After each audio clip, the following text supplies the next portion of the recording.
just heard in our response that indeed all is brought to light in Jesus Christ.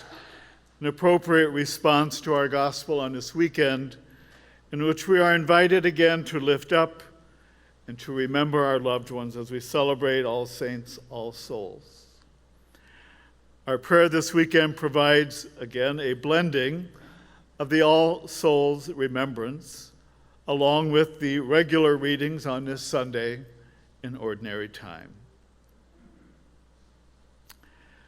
The beautiful pre-Mass reflection that was provided gives us an opportunity once again to think about this gift called our life, and also an opportunity to remember our loved ones. In truth, when you think about the fact that we're here remembering our loved ones, we are in fact but a breath away from those that we have loved and remembered. To think about that. We are truly but one breath away from being where they are now.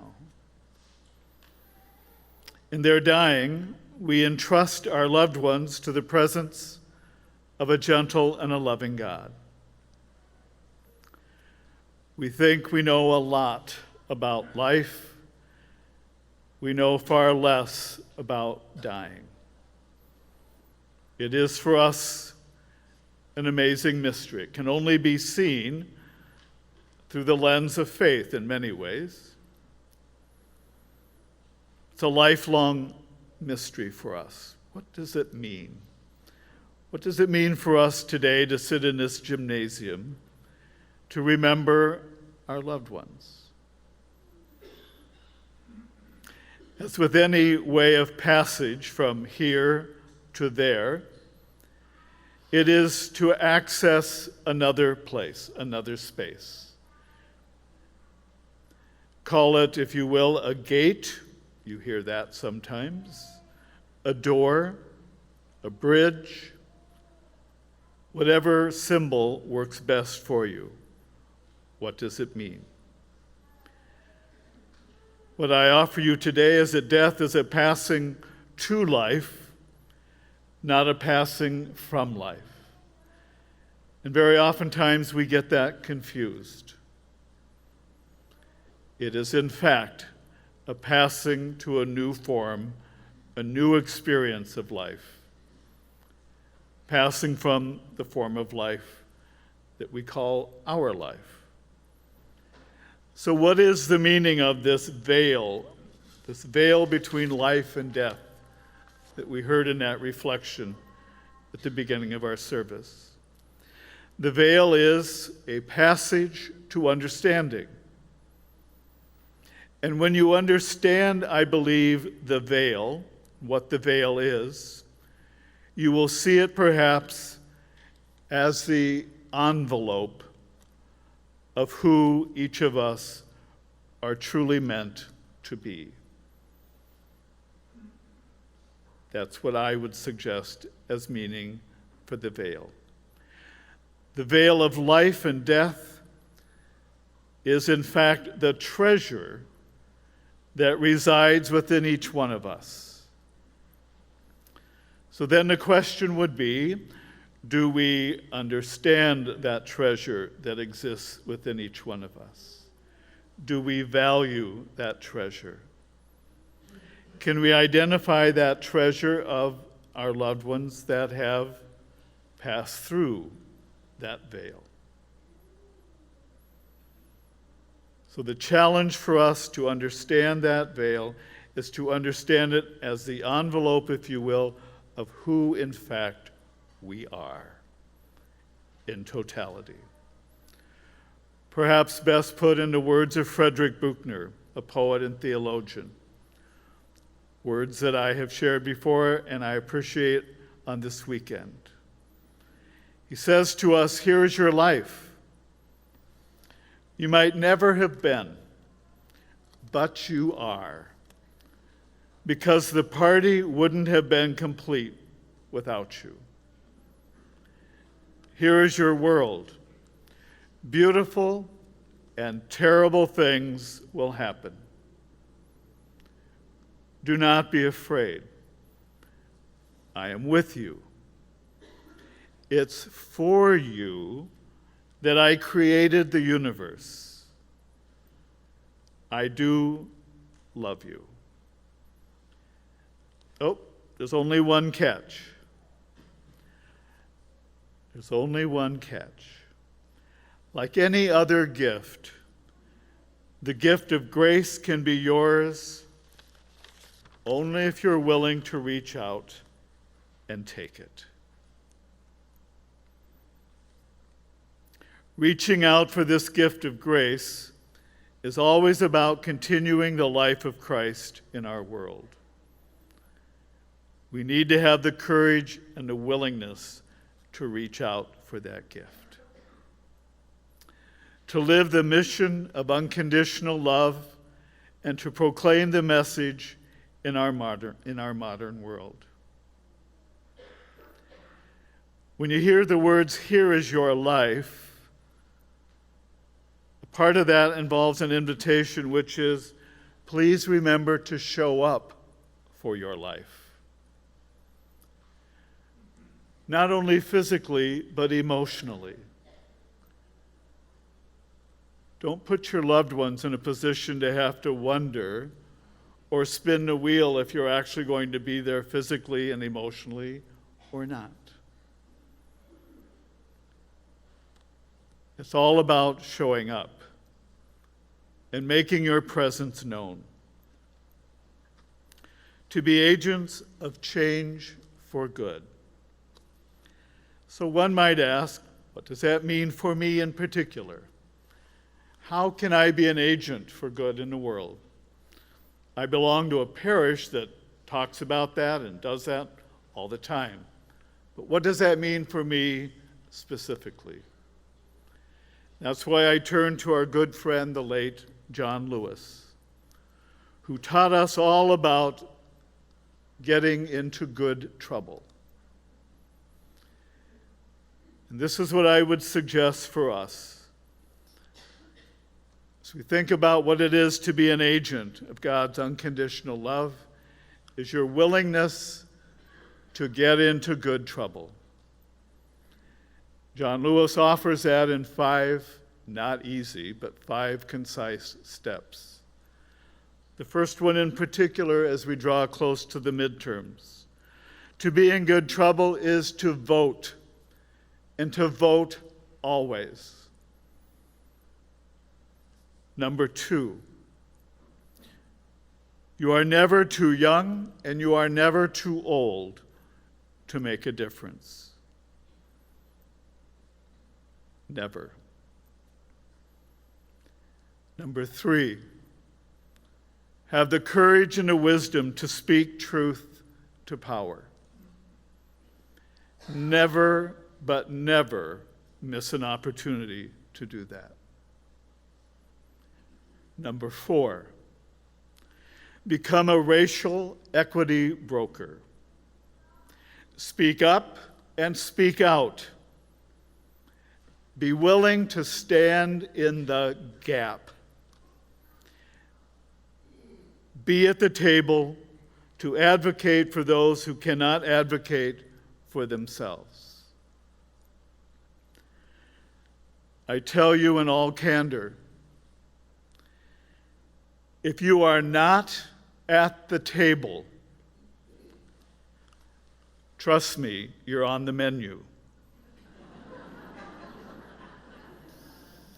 If you're not at the table, you're on the menu, and guaranteed somebody's going to have you for lunch. Be willing to be at the table, and be willing to have everybody else at the table. And lastly, and critically importantly, never give up. Never give up. Never. And never means never. Never be willing to give up. In our remembrance this weekend of those who have died, we give thanks for their memories and for the good examples of how to live and how to love without condition. As we celebrate the homecoming of our loved ones that have died, we are reminded that we are still on the journey. You and I are still on the road. And the mission continues. The good news is we still have plenty of time to be in good trouble. Don't waste time. Be in good trouble. Make a difference, however young, however old, however disheartened, however disengaged. Do what one needs to do to be in good trouble and to continue to bring forth that mission of unconditional love. I share these words from the Talmud, the body of Jewish civil and ceremonial law. Do not be daunted by the enormity of the world's grief. Do justly now. Love mercy now. Walk humbly now. You are not obligated to complete the work. None of us can ever complete the work. You are not obligated to complete the work, but neither are you in a position or free to abandon it. Don't worry about completing the job, just be involved in it and never abandon it. When speaking about the church's mission to the world, Pope Francis will often use the words the existential peripheries, those who live on the margins. The church cannot be turned in on itself, but is called to reach outward to the world and is called to serve particularly those who are suffering. In a recent homily, Francis noted that there are those, again, who suffer includes not only suffering physically or economic pain, but also those who suffer from intellectual and spiritual poverty.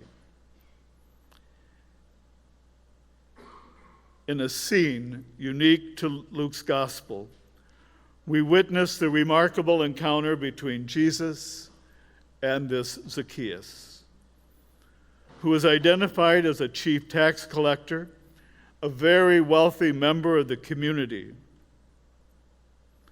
But I can guarantee you he was never going to win a popularity contest in his community. He was considered one of those. He was other. Jesus is passing through Jericho, which is a lush oasis in the Jordan Valley. Luke notes that Zacchaeus was somewhat short in stature, period. And because of the crowds, he had to climb a sycamore tree in order to see Jesus. Along comes this Jesus who stops, he looks up, and in fact, he invites himself to stay at the home of this wealthy tax collector, this most unpopular character. I would say that Zacchaeus probably felt that he had just won the Publishers Clearinghouse contest. He and his community that Jesus would identify and ask to come to his home.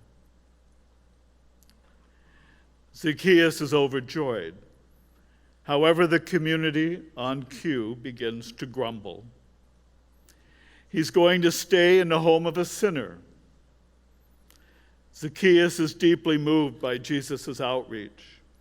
He offers to give away half of his possessions, and he's willing to make amends 4 times over to anybody for whom he has extorted. Jesus embraces Zacchaeus and shows him human respect, despite, no pun intended, his shortcomings. Thanks. And he says, "Today, salvation has come to this house, because this one too is a descendant of Abraham and Sarah," reminding us once again there are no outsiders. We are all sons and daughters of the Creator. For the Son of Man has come to seek and to save what was lost. In this season of remembrance and a season of thanksgiving, may we have the wisdom and the courage to know that no one is ever lost and no one is ever forgotten.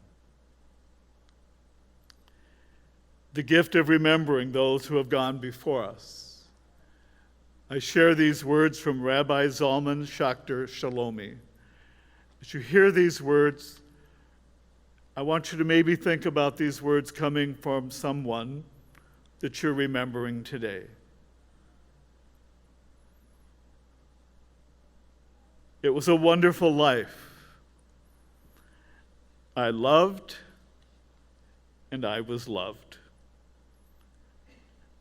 I sang, I heard music, I saw sunflowers, I saw sunrises, and I saw sunsets.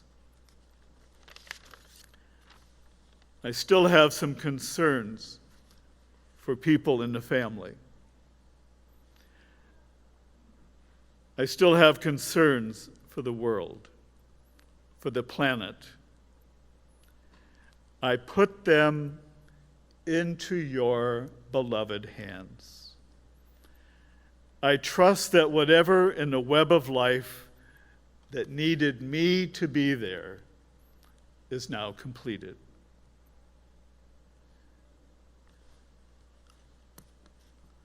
I thank you for keeping me in the light. I thank you for remembering me today.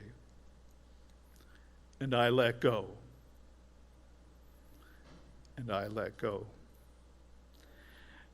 At this time of the year, when the veil between the world that we see and the world that is beyond, we celebrate today and we remember.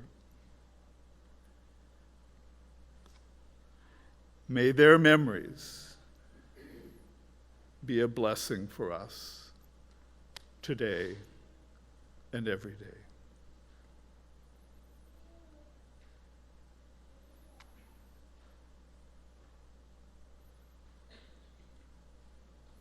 Amen.